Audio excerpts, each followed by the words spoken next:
salah satu titisan dewa dan merupakan saudara tertua, namun dia akan menjadi salah satu musuh besar. Dan tokoh ini adalah tokoh yang akan membela pihak dari antagonis kisah pewayangan Mahabharata. Siapakah dia? Akan kita ulas pada video saya berikut ini.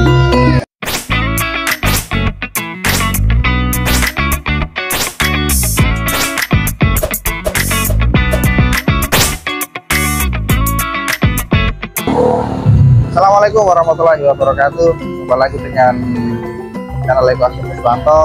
Saat ini saya akan masih lanjut membahas terkait dengan tokoh-tokoh pewayangan, khususnya untuk pewayangan Mahabharata, ya, kisah Mahabharata. Dikisahkan di dalam kisah pewayangan Mahabharata ada salah satu tokoh panglima di salah satu kerajaan besar, yaitu Hastinapura, yang mana dia ini adalah salah satu titisan dari Dewa Surya, yang mana ibunya adalah juga merupakan ibu dari para Pandawa, yaitu Ibu Kunti atau Dewi Kunti, yang mendapatkan titisan dari Dewa Surya, ya, sebelum melahirkan para Pandawa. Jadi ini adalah Karna, ya, atau dalam bahasa Jawa biasanya disebut sebagai Karno. Nah, dikisahkan pada suatu saat itu adalah Dewi Kunti memiliki sebuah ajian untuk bisa memanggil dewa. Nah, pada waktu itu yang turun adalah Dewa Surya, yang kemudian memberikan kisahnya kepada Dewi Kunti, sehingga Dewi Kunti melahirkan seorang putra yang bernama Karna. Dikisahkan pada saat itu dibantu oleh Dewa Surya bagaimana Dewi Kunti bisa melahirkan seorang Karna ini, yaitu melalui telinganya, dan kembalikan keperawanan Dewi Kunti. Namun bagaimanapun juga Dewi Kunti memiliki rasa malu karena memiliki putra sebelum pernikahan, sehingga ketika masih bayi dengan pakaian tas yang sudah diberikan Dewa Surya kepada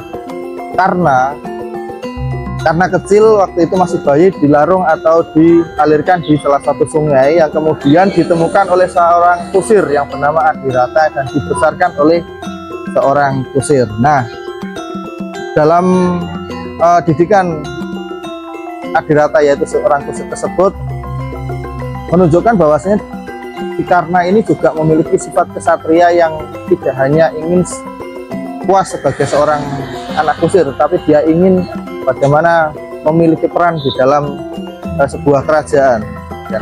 Sehingga dia berusaha untuk mencari ilmu dengan berguru kepada salah satu guru besar di pihak Pandawa dan Kurawa, yaitu Resi Durna. Karena ini si Karna ini adalah salah satu anak yang bukan merupakan dari lingkungan istana, maka pada saat itu tidak diizinkan oleh Resi Durna, sehingga si Karna waktu itu tidak bisa berguru atau mendapatkan ilmu dari Durna. Namun karena ingin mendapatkan ilmu kanuragannya luar biasa, dan setelah ditolak oleh Resi Durna untuk dijadikan muridnya, maka dia berguru kepada salah satu resi besar, yaitu Parasurama, yang merupakan guru dari para resi-resi, ya. Bahkan jika di level, maka guru dari Karna ini adalah lebih tinggi daripada Durna, ya. Namun pada saat itu si Karna ini menyamar sebagai seorang Brahmana, karena Resi Parasurama ini tidak mengizinkan jika seorang kasatria untuk berguru kepadanya, ya.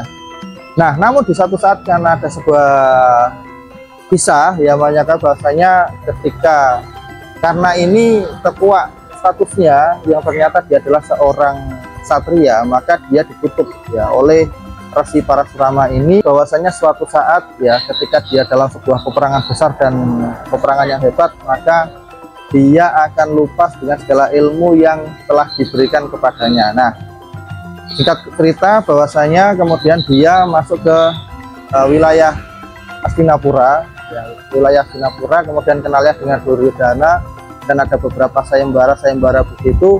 Kemudian si Karna ini oleh penguasa Hastinapura, yaitu waktu itu adalah Duryodhana, diberikan kepercayaan, ya, diberikan kepercayaan sehingga dia semakin hari menjadi orang kepercayaan dari Duryodhana. Dan sebenarnya si Karna ini adalah kakak tertua dari para Pandawa, yaitu dari Ibu Kunti yang merupakan ibu dari Yudhistira, Bima, dan Arjuna. Artinya ini adalah kakaknya Bima, kakaknya Yudhistira, Nakula, dan Sadewa. Akan tetapi karena dia sudah terlanjur berpihak dan dia adalah seorang kesatria yang memegang janjinya, maka dia berada di posisi Kurawa, atau dia adalah sebagai salah satu panglimanya pihak Kurawa. Nah, bahkan dikisahkan si Karna ini adalah sebagai ketika perang Mahabharata ya, adalah sebagai panglimanya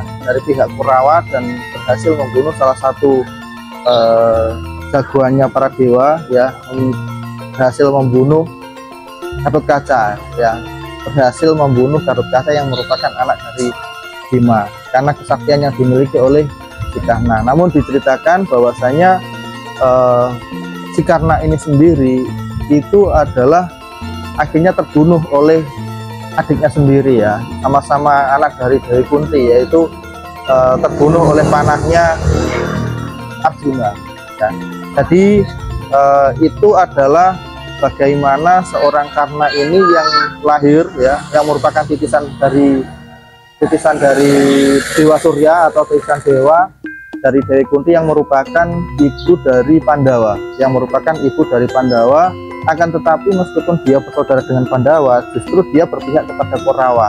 Jadi dikisahkan memang pada saat itu bahkan Dewi Kunti dapat mengetahui bahwasanya si Karna, ketika dalam salah satu sayembara mengetahui bahwasanya si Karna ini adalah anaknya ya, dengan melihat dari beberapa ciri, salah satunya adalah dengan pakaian yang digunakan yang waktu itu diberikan oleh Batara Surya atau Dewa Surya ya.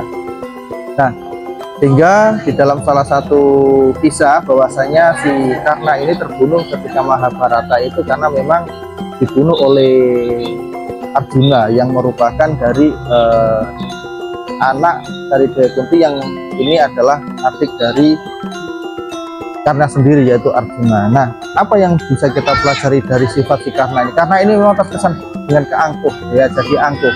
Akan tetapi si Karna ini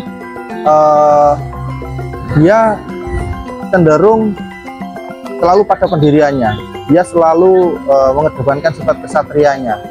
Ketika ada apa istilahnya hal-hal yang memberikan masukan kepada dia ketika dia untuk mengikuti ajaran dari Sengkuni, dari Patisipun dan sebagainya, kalau tidak sesuai dengan apa yang dipikirkan oleh si Karna, maka dia tidak akan mengikuti. Ini adalah keunggulan atau hal-hal yang bisa kita ambil pelajaran dari si Karna itu sendiri, dan loyalitasnya sudah tidak bisa diragukan lagi. Jadi karena loyalitas yang dimiliki oleh si Karna ini, meskipun banyak pihak yang mengatakan bahwasanya Kurawa itu adalah pihak yang salah, tetapi karena dia sudah memiliki janji, memiliki janji satria kepada Duryodhana yang benar-benar mengakuinya sebagai saudara, dia berani mati-matian untuk bisa mendukung Kurawa dalam perang Bharatayuddha ya. Jadi hal yang bisa kita ambil sifat dari pelajaran ya, kita ambil pelajaran dari sifatnya si Karna ini adalah sifat kesatrianya ya.